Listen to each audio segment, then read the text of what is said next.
no less than 6 people at your disposal. Ready, willing, able to take Qs and to provide As. It's a real time saver, by the way. Folks, in no particular order, Craig Lapsley, you already know he has graced the stage before, but I note you are out of uniform, young man. Heaven forbid. Are you headed somewhere else? You're painting the town red or something? What? I've never seen you out of uniform, goddammit. It's disturbing. Victoria's inaugural Emergency Management Commissioner, as if you didn't know that already. Now, who else do we have with us? Mike Wasing. Mike, make yourself known to this audience. Say hi to Mike. Deputy Commissioner for Emergency Management, Volunteerism and Community Resilience within Queensland Fire and Emergency Services. Around 42,000 volunteers? Wow. Is that the largest body of volunteers that fall under the one jurisdiction, if you like, in the country? 42,000? No, I think there's a few others that beat. Surf Life Saving Victoria, CFA. It's not about numbers, it's quality. It's right up there. It's about quality. It's quality and diversity. And that sets the tone for our discussion.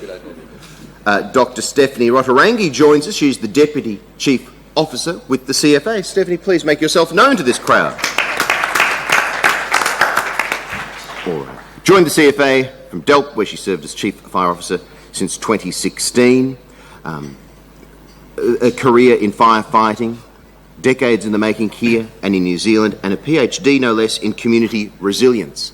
I'm a very secure person, so I don't feel any need to compete, but just in the interest of transparency, I do have an associate diploma in professional writing and editing from Holmes Glen College of TAFE. So, you know, that's a full-time 2-year course. Okay. Self-paced online mainly, but I've got it, damn it. But look, Stephanie, you know, your input's valued as well. Okay. Andrew Coghlan joins us. Make yourself known, Andrew, please. Make him welcome, folks. The National Manager for Emergency Services with Australian Red Cross.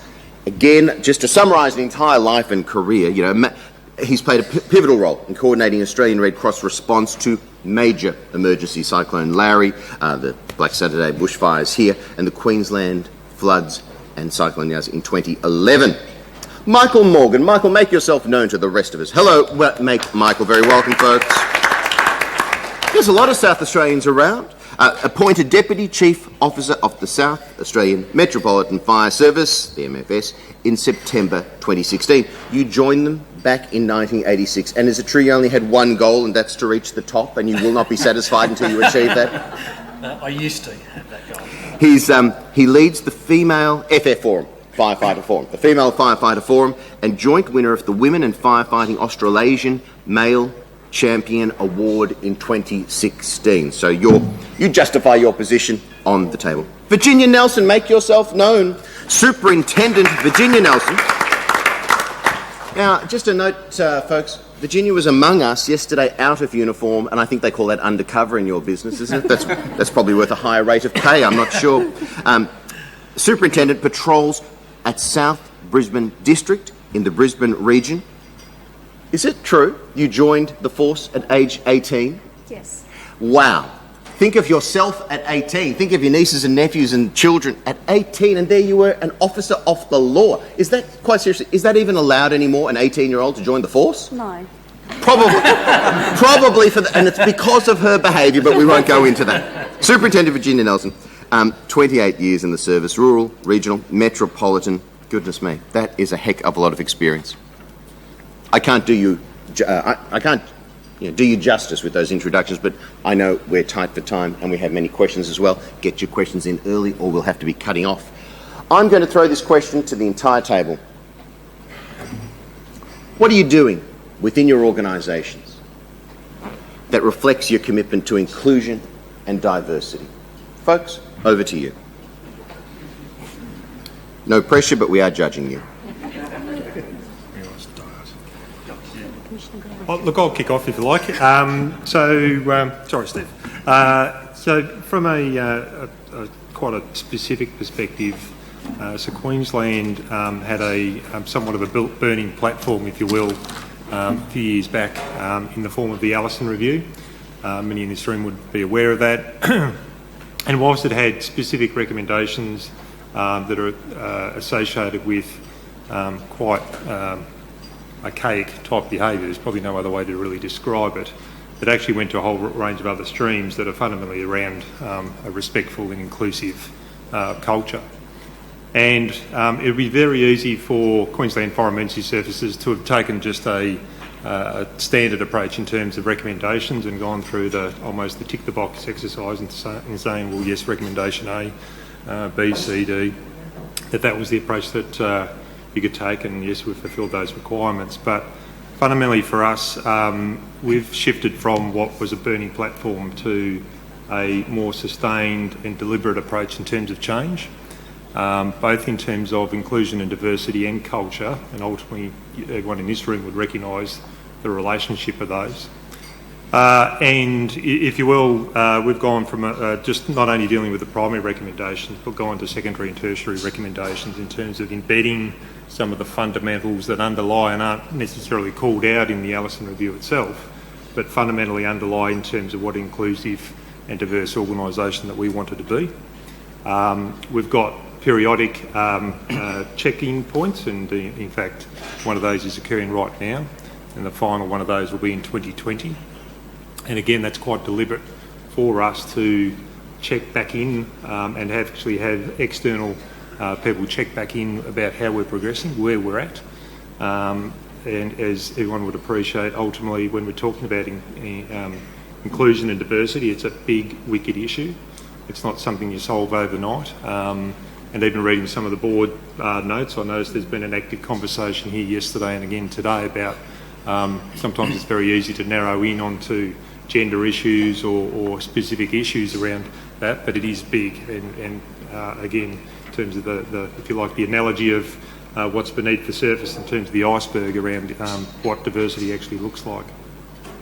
So that's been a key aspect for the Queensland Fire Emergency Service. We've, as I say, both in terms of strategy, but also this is not just about strategy and policy setting, it's actually about investment of our time, investment of our leadership, and that goes to the heart of actually, again, in a principled sense, walking the talk. But everyone in Australia, and certainly in emergency services, I would suggest have a good meter in terms of when we're not really carrying through on those. And so we've actually had to have some really deliberate checking points.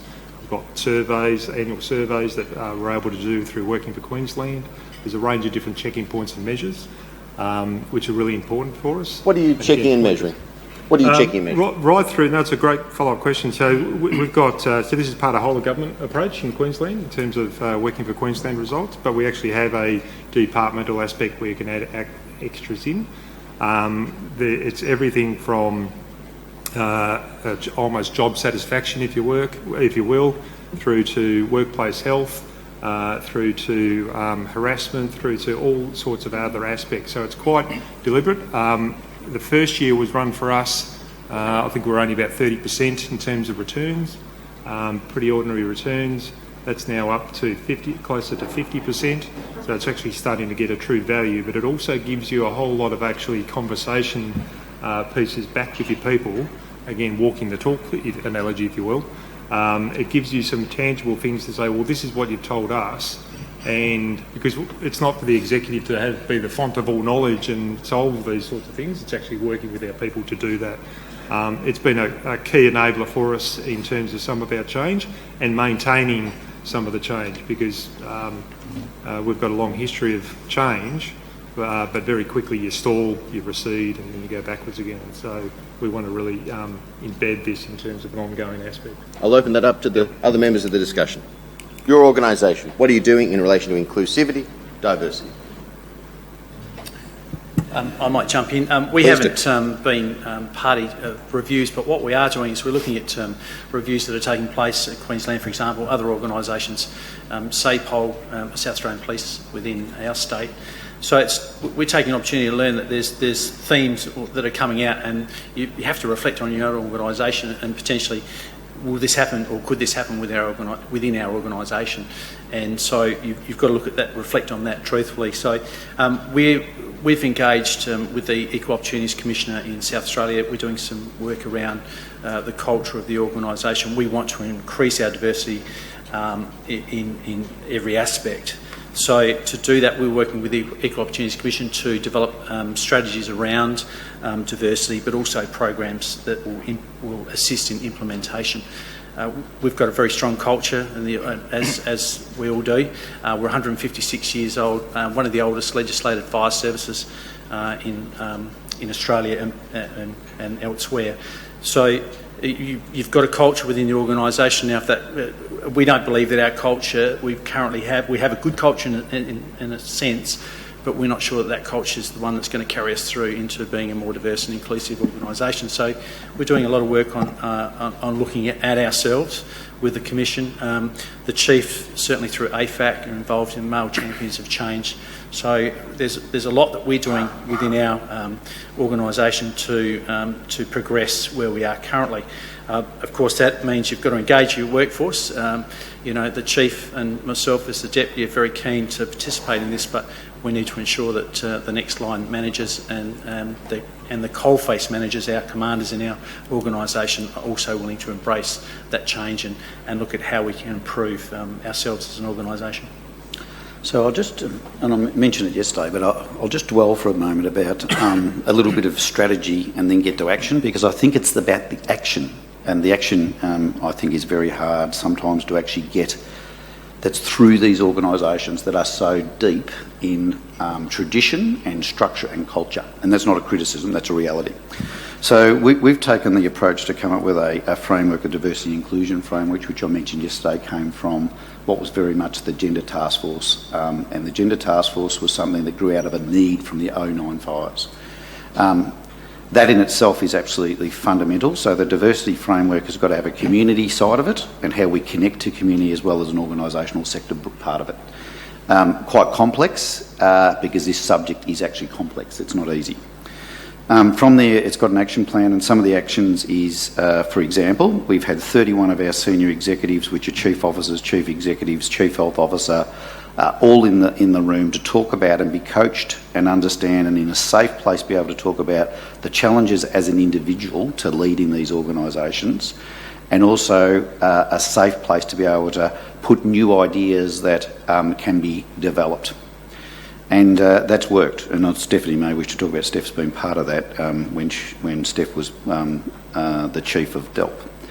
And inside there you've got CFA, MFB, DELP as the public land environmental fire controllers, Ambulance Victoria, VicPol, Department of Human Services, Lifesaving Victoria, and it goes on. So it's diverse in its membership, and it has to be, because if we only deal with fire alone, we'll deal with the fire issue of a culture of fire services that's worldwide. That's not Victoria bound, that's worldwide.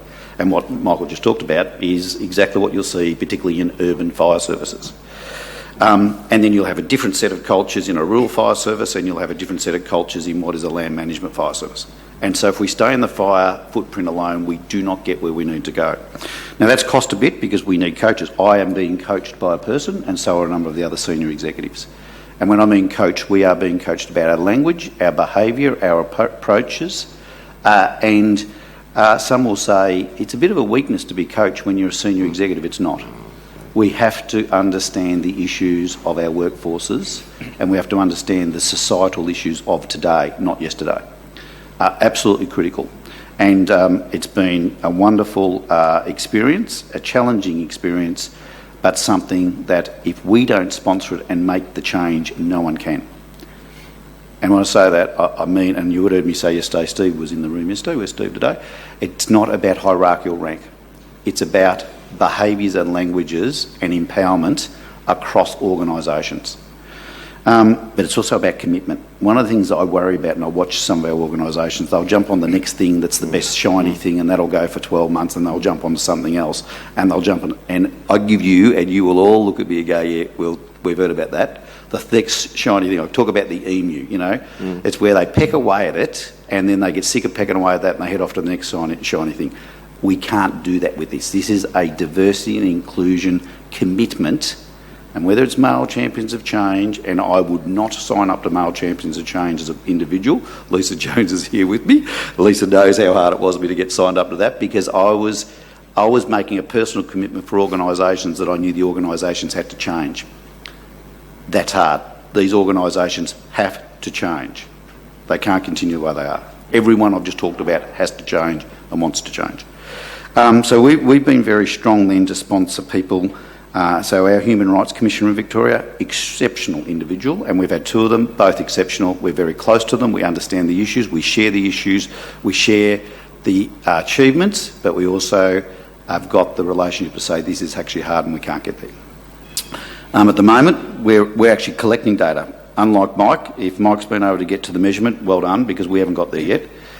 We are only in the place of collecting the data because a lot of these organisations do not collect the data that is meaningful about diversity, do not collect the core data about what it means to be able to make a change.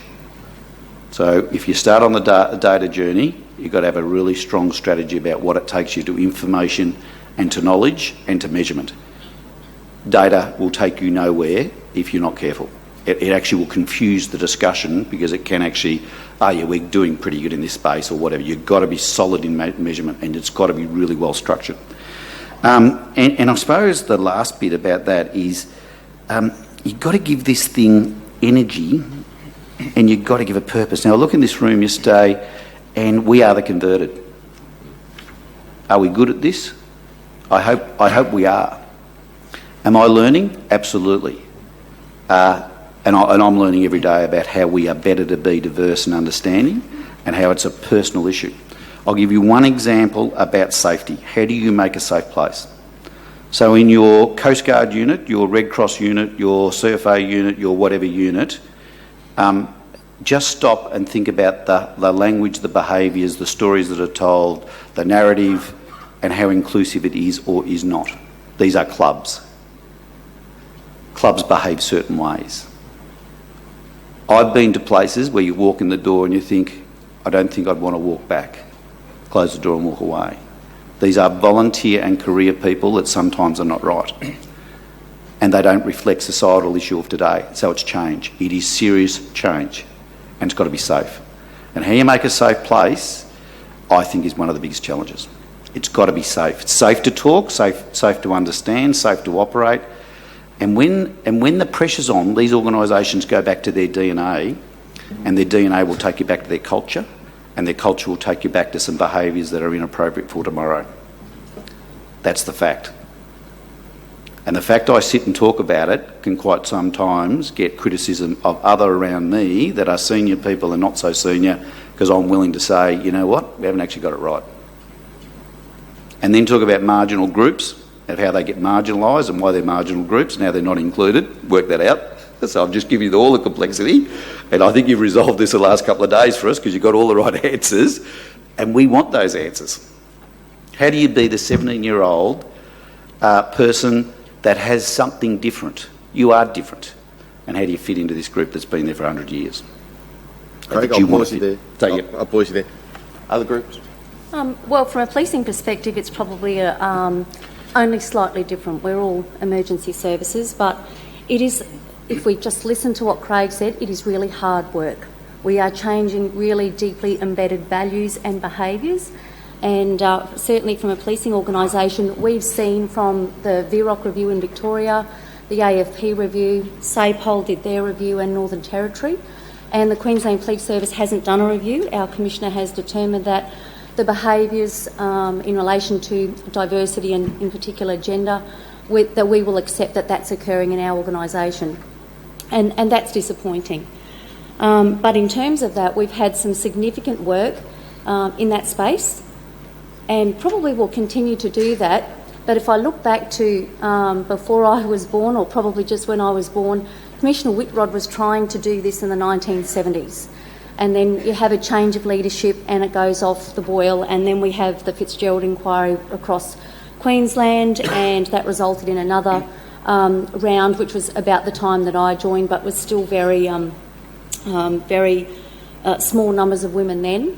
But we took our eyes off the ball, because if we hadn't taken our eyes off the ball, I would be one of 30% women at the senior levels in the Queensland Police Service, and I'm less than 4%.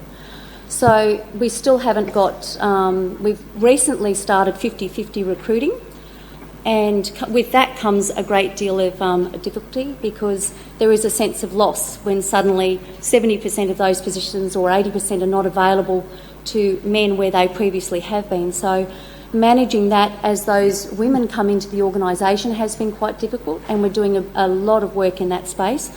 But despite that, our organisation in 10 years, if we continue to recruit at that level and can attract women to come to our organisation, we will still not have reached 33%, which I know is significantly higher than, say, for example, the fire services, but our benchmark, our starting benchmark is significantly different. So it is a really, really difficult body of leadership, because our cultures, as we've heard from the others, and as Mike said, it's not going to be solved overnight. Our cultures are going to be key to us being able to shift this, and it's not just about women, it is significantly about diversity of a whole range of things. And for us, we really need to represent the communities that we serve, because we work with them, and in that regard we really don't. So we're working very hard with our recruitment, but at the same time the decision makers in our organisation still have their own embedded values and the culture that they've been in. You know, I've been in 28 years, which is a long time.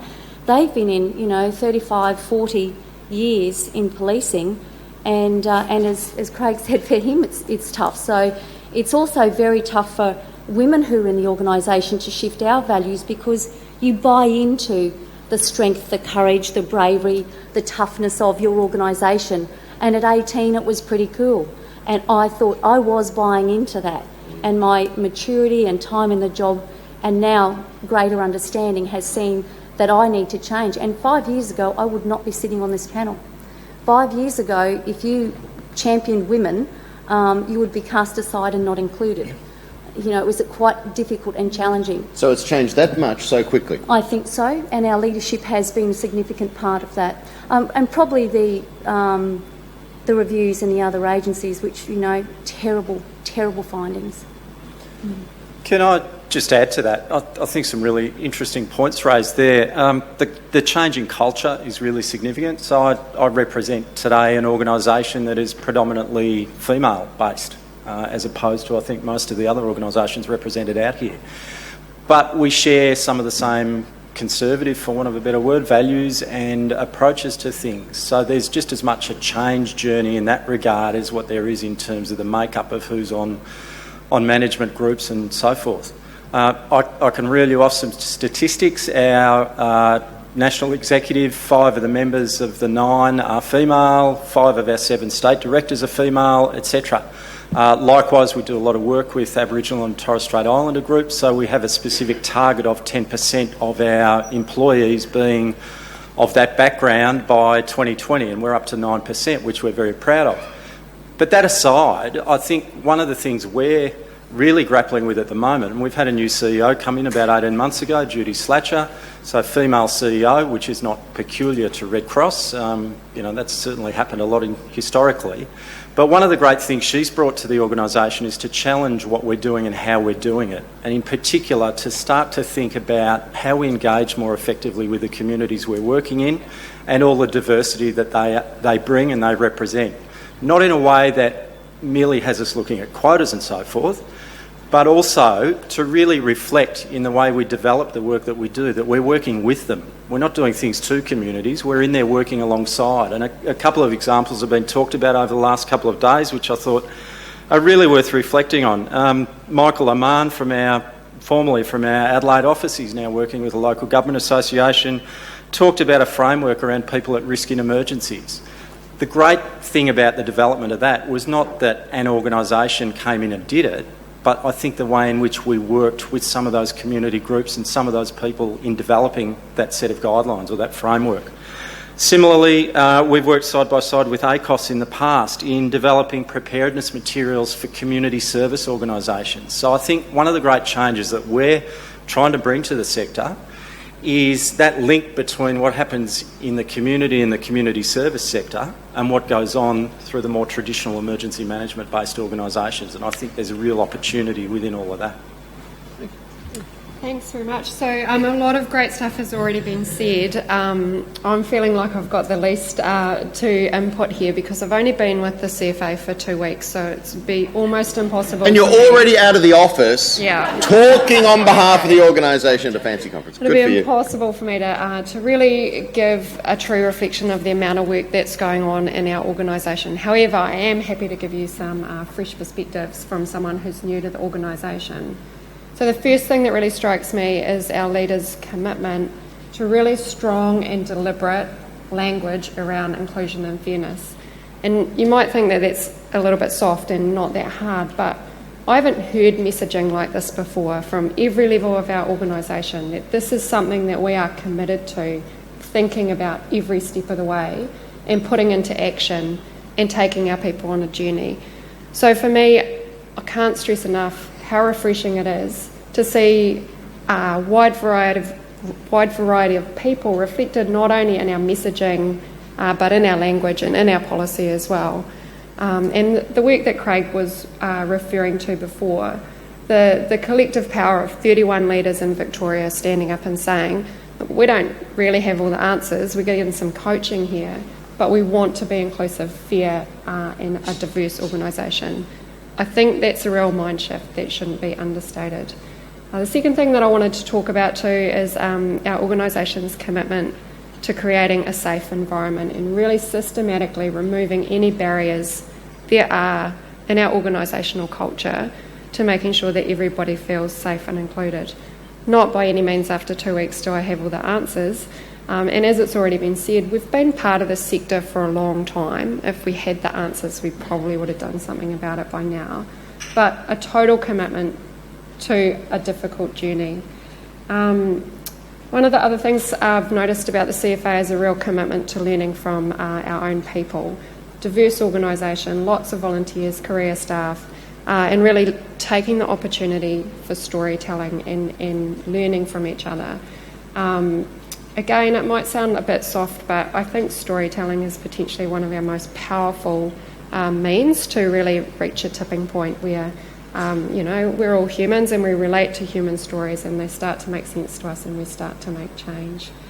Finally, I just wanted to say sometimes we think about this like it's just a people thing, and if we're just better people, then, everything would be fine.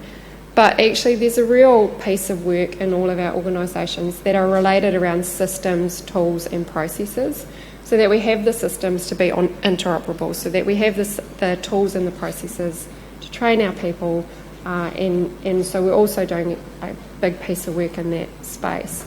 The only other thing I wanted to say is we have introduced inclusion and fairness councils throughout our organisation. So there's a state council and we're starting to roll out regional councils, and this is just another way of hearing from our people, but also allowing some really organic grassroots solutions to evolve, so we don't have to have just organisational statewide or Victoria-wide solutions. Learning from our people, learning from each other. Thank you. Stephanie, you talked about the power of stories, and it's hard to beat the power of a story. We heard a terrific story from Sharon this afternoon, didn't we? Talking about her experience of family violence aftermath of disaster. Have you, and you also talked about the power of talking to your people, has anybody here sort of systematised a way that your people, from the top down, meet, heaven forbid, face-to-face, one-on-one or in a group, in a human-to-human format, with some unusual suspects to get their various perspectives? I'll throw that to you and anyone else who wants to take that, because I dare say that that's something that could be done. Anyone doing it?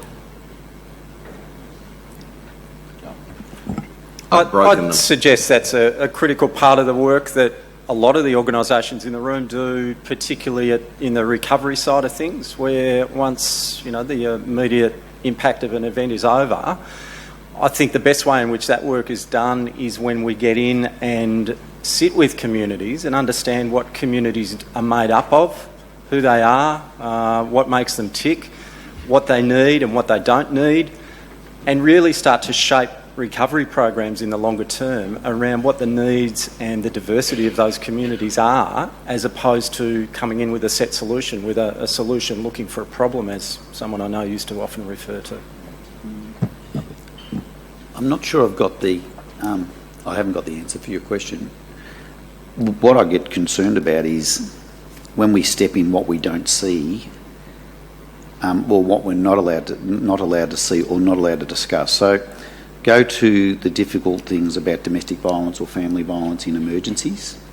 Has had some level of research, but I watch with interest and probably it's one of those bugbears that I'll probably never ever resolve, is what do we say? We ask people to do things, but what we're actually asked to do is take a series of actions that we don't necessarily have control of. And I'll use one. Are we actually curating the potential of a less safe place, an unsafe place? And I almost reluctantly say it, but have we collectively asked people to do things that almost induces domestic problems leading to domestic violence? Have we done and asked people to do things that creates an unsafe family place? Now, you might think it's strange to talk about that in this forum, but it needs to be talked in some forum at some point in time. And so the question you ask is, yes, we do bring people together. I think we bring people together of like minds quite often, which means we've got to push ourselves out of the comfort zone to actually have other people actually have that discussion with us about what's the right and wrongs. Now, the question you ask and the answer I've given you are probably not that, they're not actually quite connected in the true sense. So I suppose I'm putting to the group, we potentially can see things that we can't control, or can we? Can we actually ask people to be more mindful of each other in times of need, in times of chaos, in times of trauma, that we are very mindful of these base level things that occur, that we do not create more unsafe family positions or put mechanisms around to try and reduce it. Brett, with your question, were you sort of talking about within our organisations as well? Because with the changes we're trying to bring about, it is really important that you engage with your staff. I've done that on a number of occasions, and the challenge is typically because we're trying to change what they perceive to be the norm in the organisation and how it's been, is that often in those forums it's the vocal opponents that are the loudest. And so then what you get is you get the rest of the people within the organisation go quiet. And I had an experience just recently with one particular shift, and we were talking about privacy within the station. It's 33 years old, and we have to do some modifications. But I had 2 or 3 very vocal opponents to the privacy matter. But they were focusing on their own wants and needs and not the rest of the people within the group. So they became very loud, very vocal. So I guess from a leadership perspective, when you're confronted with that, you have to remain strong. So I think they were hoping and looking for myself to shift my position slightly, so it's a matter of staying strong and then somehow giving the other people the opportunity to speak, because in fire organisations or those strong male-dominated workforces, when the loud ones speak and they're absolutely opposed to what's being discussed, and the rest will sit there and be quiet. Well, I did want to talk to Virginia about that, because just to clarify, 50-50 recruiting? Yes. There must have been a hell of a lot of pushback from the ranks on that. How on earth did you push them back and push it through? Well, we haven't yet. We're still recruiting, or we try to recruit at 50-50. That's an aspirational goal for us. It's not always possible because our recruit pools just don't stack up in that regard. And there has been some pushback. The myths that get out there, such as we've lowered the standards. In fact, 3 months after the first 50-50 recruit group went through, we actually lifted the aptitude testing standard. So none of them have been lowered, but even getting that messaging out can sometimes be very difficult. I think it's a key leadership issue for us. The leadership have to keep talking about it, and they have to be committed and passionate and actually believe it themselves, because cops can see right through it if they're not being real or authentic when they're trying to sell what is the organisational message. They can see right through it. But I think the other part, just to touch on the storytelling and the stuff that Craig was talking about creating that safe workplace, we're members of the community too. So when we pop out those stats about domestic violence and sexual assault, well, if you have a look around this room, you know, people here are victims, the same as in our organisations, and creating an organisation where those people can actually ask for help has been a key part of our strategy. So it's not just around creating a more inclusive workplace, it's about creating a workplace where people can say, hey, I need help, because it's that masculinity that actually holds us back from asking for help or admitting that, you know, that job was a bit tough. And so that's a significant part. We're moving or creating an extra layer, if you like, around the work we've done on inclusion and diversity in the mental health space. And I think that they can't be done in isolation. From the floor.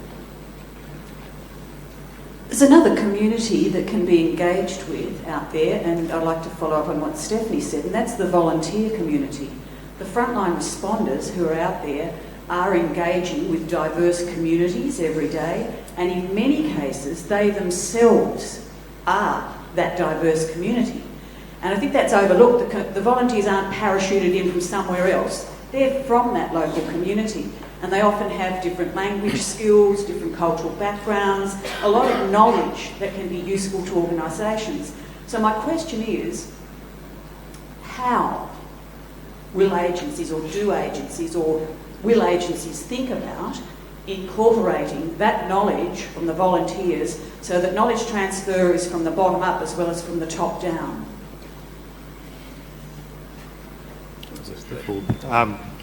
Yeah, look, you hit the nail on the head. I'm pretty passionate about this environment, not just because I look after volunteers, but also being a volunteer. And we don't yet adequately acknowledge the knowledge, skills and attributes that our people bring to the table when they come in. We've got everyone from doctors, lawyers at one end of the spectrum, to, and at the other end of the spectrum we've got people that can't read or write. But they're of value to us, they're of value to their local community, and many of the people in my experience over nearly 30 years, the ones that can't read or write are actually in many cases the local community leader, because they're out and about and they're connected in that, again there's that word, but if I use a different word, they've got relationships with the local community, they've got the relationships with the local businesses and the industries and the sporting club and all the other aspects, and we don't adequately acknowledge that. We come in boots and all, particularly in response phases. We come in boots and all the flashy gear that we do, parachute in, literally, and then as soon as the things are settled down, we disappear again. And the local community, the local volunteers, and also the local staff, and you see this certainly across the sector generally in terms of police and other services as well, and councils, they're still there. So they're feeling as much of the recovery pain and as the community is, and yet we're not necessarily, or we're not adequately engaged at that time, both in terms of lessons learned. Most of our lessons learned come out of our response phase. All the time. Back to Andrew's comment, what we need to be looking at is what's occurring in recovery, what's occurring to the communities, what's occurring to our people, and how we actually enable that to actually build better prepared people and arrangements locally. And some of this is really organic, and it should be organic. We've got lots of rules, I could tell you. We've got thousands of rules. Literally, we've just done the exercise. We've got thousands of rules. It holds people back from doing what they need to do locally, and they know that's right. So a rule has got to have rules. That's why the organisations are what they are. So just on that comment, if I may. So Faye, that wasn't a question, that was a statement, because Faye is one of the most successful unit controllers of SES in Victoria, because what she said happens in Footscray. Footscray membership is representative of the community that they are, and when you go there, it's an absolute pleasure to talk to the Footscray unit members, because they are cross-sectional and they're vertical in what they do across that community. Age groups, nationality, race, sexuality, it's all in there. It's an absolute pleasure to see. So Faye, that wasn't a question, that was a statement, because you know how success. So the frustration Faye's got, I'll declare it for you, is the organisation doesn't know how to deal with it. Simple as that. And that's not a criticism to SES, because you've matured something that represents community, but the organisation hasn't done it. So it hits a ceiling really quick when it comes out of Footscray. Or Essendon is similar. So is Port Phillip, the one at St Kilda. They are representative of very diverse communities. I'll take you to the SAS unit at Edenhope. It's not all that diverse, but nor is the community. When you walk around Edenhope, you don't see the same level of diversity in their community as what you do in Footscray. So they're representative of their community, but it's not as diverse, so it's not as diverse in its representation. But it's still reflective. It's still reflective, but then you've still got the same issue of how these organisations, these big organisations, deal with 2018 structures. They haven't even dealt with social media yet, some of these organisations, how to deal with it. So you work it through. That's not a criticism, that's reality. That's the challenge of these organisations. So, Faye, I couldn't let you get away with that. That wasn't a question. That was an absolute ripper statement. I'd add equally, I see it as a statement, not a question, and a really valid one, and I think it's a challenge for all of the organisations in the room, probably, some more than others, is to get volunteers into those leadership roles, and it's one that we're certainly grappling with as an organisation. And I look at our counterparts in America, the American Red Cross, where everyone in their emergency service program, for every staff member who's in a management type role or leadership type role, they have an equivalent volunteer operator. And that works really well. It's obviously at a different scale to what we do here in Australia, but it's something I think to aspire to. From the floor. Hi, my name is Fiona. I'm from the CFA. I'm a volunteer firefighter, and I apologise to the greater audience because obviously my perspective is very CFA focused. But I was struck by a couple of things that Craig said at the start.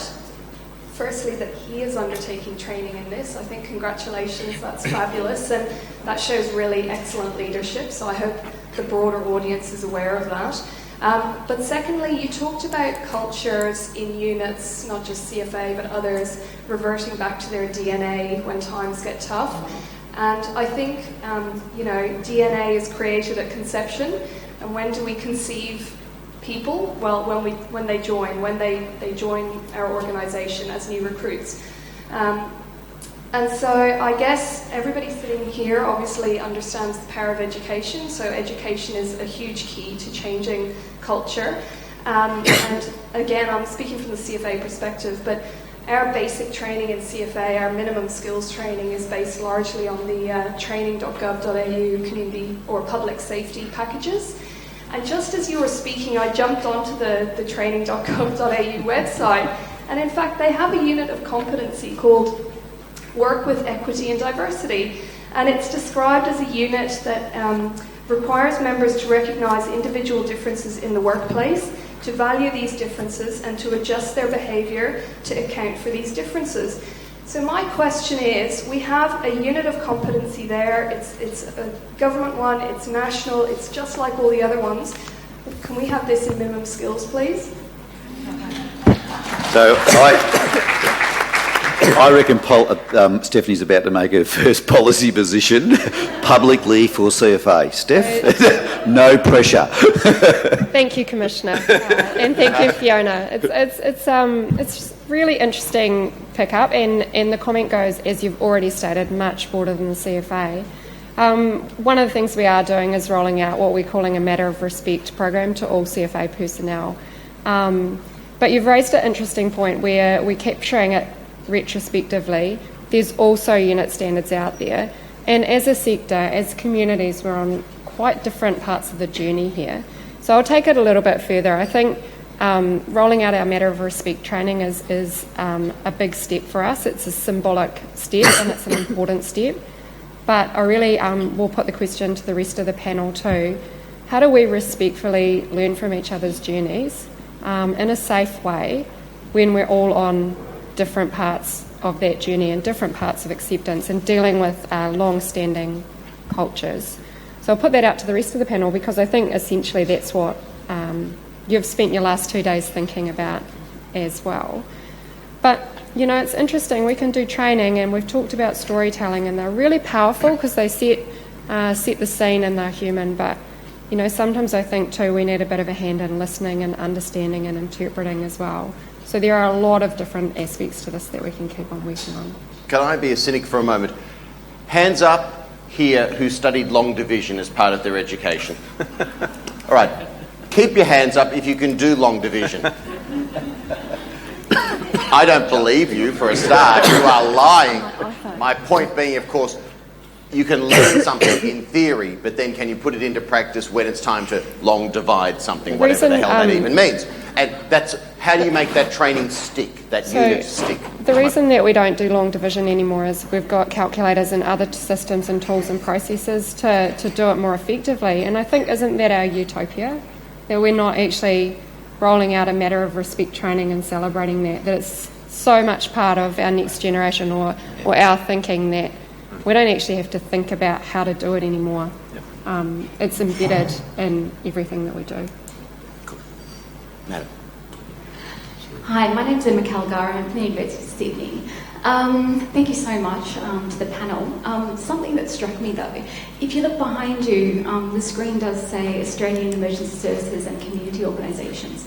And we haven't seen representatives from all the states. And so I wanted to know, as organisations, if we're talking about inclusivity and diversity across Australia, how are lessons learned across your organisations in different states so that we have a national discussion about diversity and inclusivity? Thank you.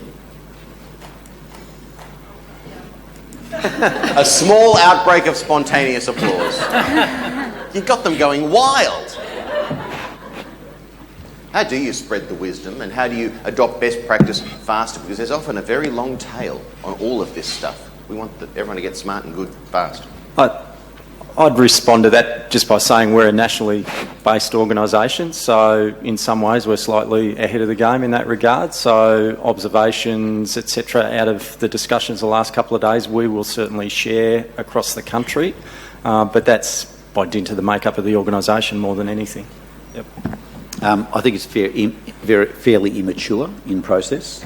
So we've got organisations that are peak bodies, so AFAC, which is representative of fire and SES organisations across Australia and New Zealand. And it's only been really on the agenda for them in the last 18 months to 2 years, I think it's fair to say, if I look across the panel. Then you go to commissioners and chief officers across the nation. Only been the last 12 months that it's had a platform of any significance. So why is that? I think organisations have had to grapple with it as organisations. Jurisdictions have had to grapple with it. But it's now also, I think, seen by government and society that these organisations need to be at the front of it. And I can probably be described sometimes a bit of a cynic, but you know, there are entrenched issues in culture that need to be dealt with of significance. And what Fiona asked before, that question is not a simple answer, but it's an absolute need to address. If you're not changing the way you recruit and you're not changing the entry point, you're not changing nothing. And I mean nothing. And these organisations are going backwards if they don't do it. And I think the data we're collecting will show that these organisations are backwards and not forward-looking because of these types of issues. Because not long, if they're not addressed, you won't be representing the societal norm at all. That's how gloomy I can paint the story, and I hope I'm on the wrong side of the scale when I paint it that way. I hope I'm wrong. I hope I'm wrong by a long way.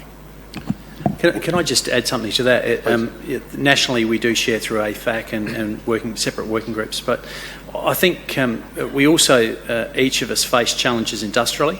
Now, you know, we've got a United Firefighters Union of Australia. In each state, we have different bodies, and each of us are in slightly different places industrially. But sometimes the challenge comes from the industrial side of the organisation, or not our organisation, but the industrial body. So for us, what we've been actively trying to do is work with the UFU in South Australia and bring them along. You know, it's almost, not coercing, but we're almost having to sell to them as well as people within the organisation of the benefit. And so if you don't explain to them, you can go down a path and think you're creating this fantastic way to increase your diversity, and as soon as you go to apply it, industrially gets stopped.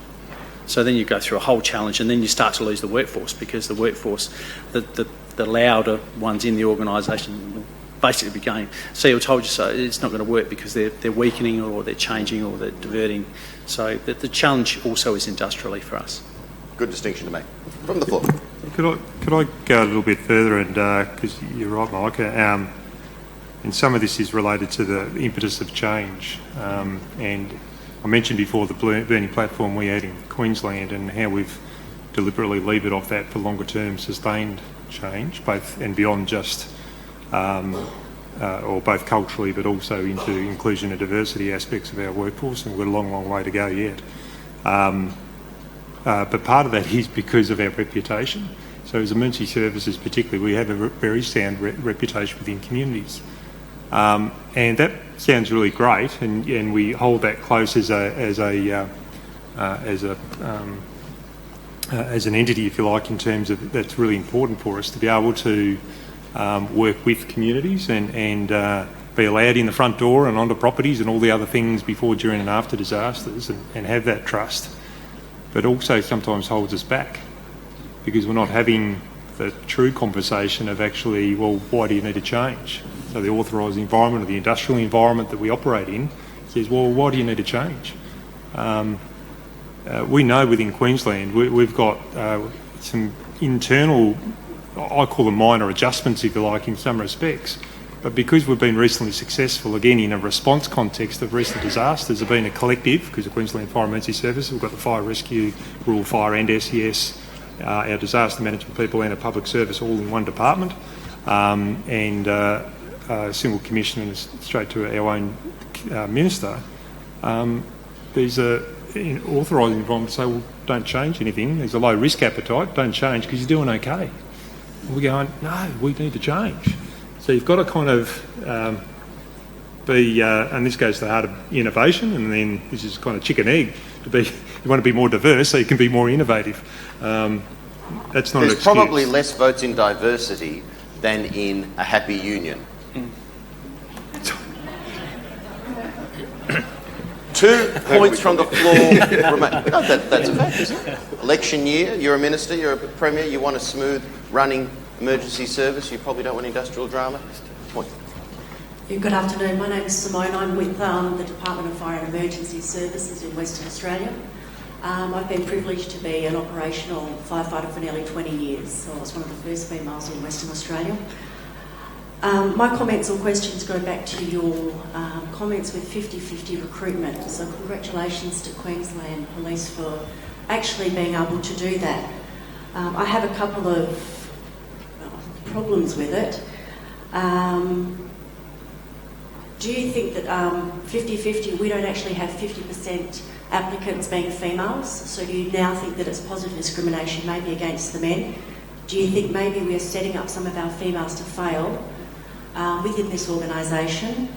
And do you think that we actually need to go back to education to solve this problem? So maybe we need to go back to grassroots and actually educate our children from a young age that men don't have to be doctors and women nurses and women teachers and men firefighters. If we can go back to grassroots, maybe we don't need to have such a knee-jerk reaction to try and entice the wrong people into the job. Because I can honestly say in 20 years I've barely had any of my girlfriends say they want to do what I want to do, because it's not innately in our DNA. Doesn't mean we can't do it, and those that do it, most of us do it very well. But do you think we should actually go back to community education and start with the girls in primary school? There's a couple of questions in there, so a couple of answers. It's not positive discrimination. It's actually about, we found that our recruiting was skewed toward men, so we've made some changes in that recruiting space. And we don't have a 50% pool to recruit from that are women.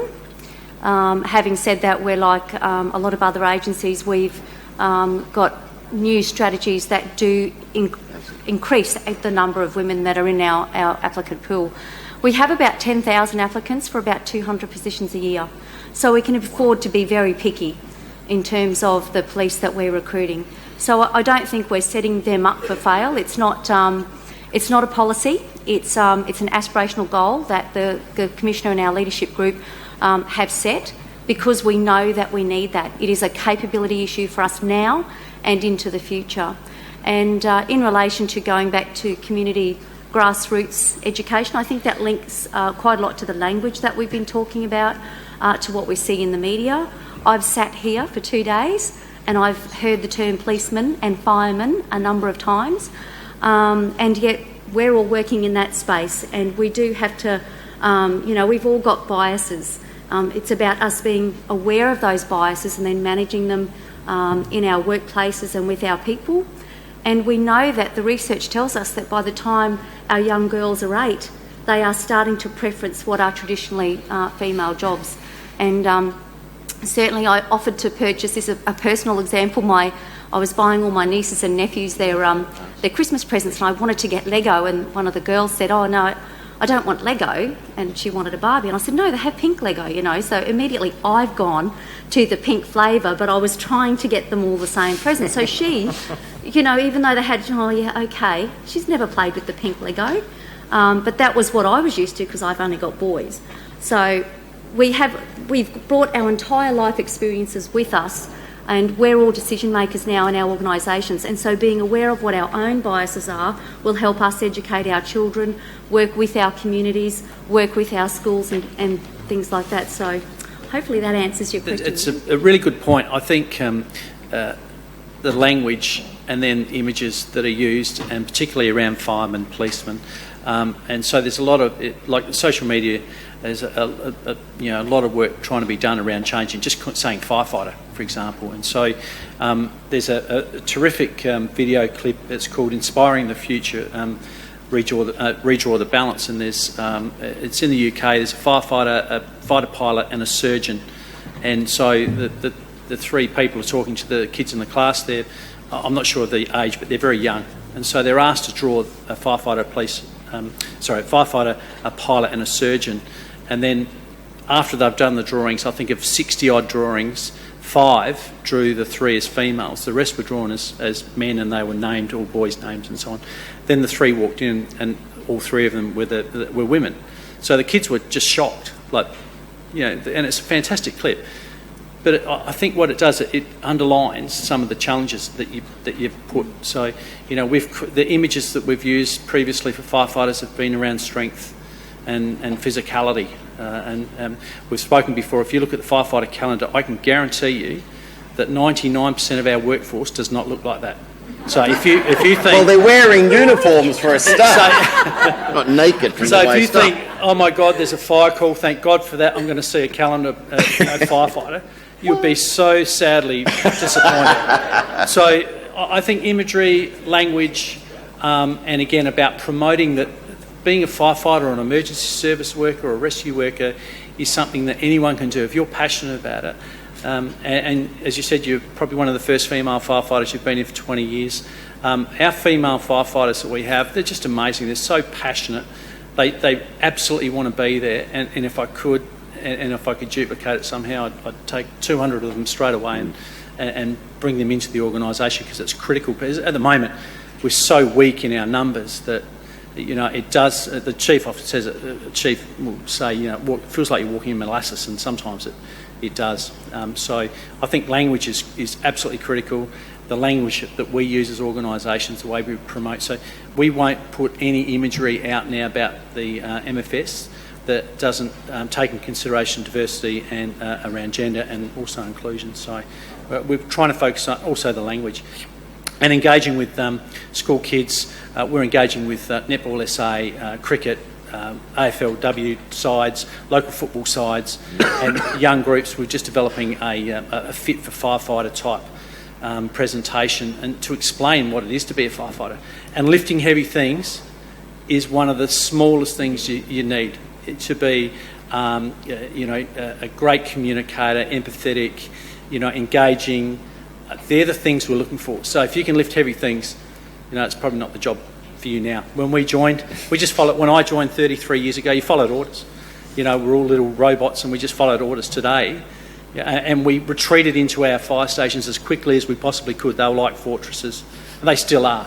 But you stayed in the fortress, the bells dropped, you went out, did as much as you could, as quickly as you possibly could, hope like God no one asked you a question about anything, and then retreat back into your fortress, close it back up, and there's this mystique about it all. And so we have to break all that down and show what it is to be a firefighter, and it's so much more than firefighting.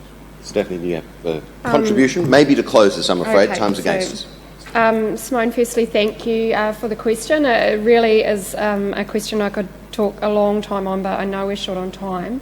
And also congratulations on the role and the role modelling that you've done throughout your career. There's just 2 points that I want to make, acknowledging that time is quite short, and they're both a little provocative, but this is the right group to be thinking about it. So it's not just our own people that have a stereotype as to what a firefighter should be, but there's also a significant number of members of the community that have that stereotype in their head as well. And so if you happen to be challenging that stereotype on the worst day of somebody's lives, the community's not always ready to accept a female leader either. So the sort of education that you're talking about is not just good for us as agencies, but it's good for us going forward, and those of us who are in the agencies representing. So confronting the general community stereotype as to what an emergency service worker should look like will have knock-on effects for all of us. Sorry, that was a bit rushed. The second thing I wanted to talk about too is probably one of our biggest challenges, and it goes beyond recruitment in my mind. To be clear, I'm talking about New Zealand, so that's okay. Shouldn't offend anybody here. But they're among us. Yeah, they are. They're scattered around. So how about taking that, our job? How about that rugby? But what I really wanted to say was we can be very successful at recruiting, and some organisations have shown that, but we are still not successful at retaining. Now, I happen to believe that women have always been strong leaders, as have many other minority groups, traditional owners and likewise, just not used to doing it from a position of power. So our organisations are very hierarchical and power structured. So until we actually start addressing that, we will get women, we will get other diverse groups, and they will leave. So that's something for you guys to solve, which will be fantastic. Thank you. They'll report back next year in this room. Please thank all of our panellists for their honesty, for their self-reflection. Mike, Stephanie, Craig, Andrew, Michael and Virginia. Panellists, I will release you back into the wild whilst we wrap up diversity in disaster 2018. Thanks, panellists. Thanks for all the contributions, by the way, today and yesterday as well.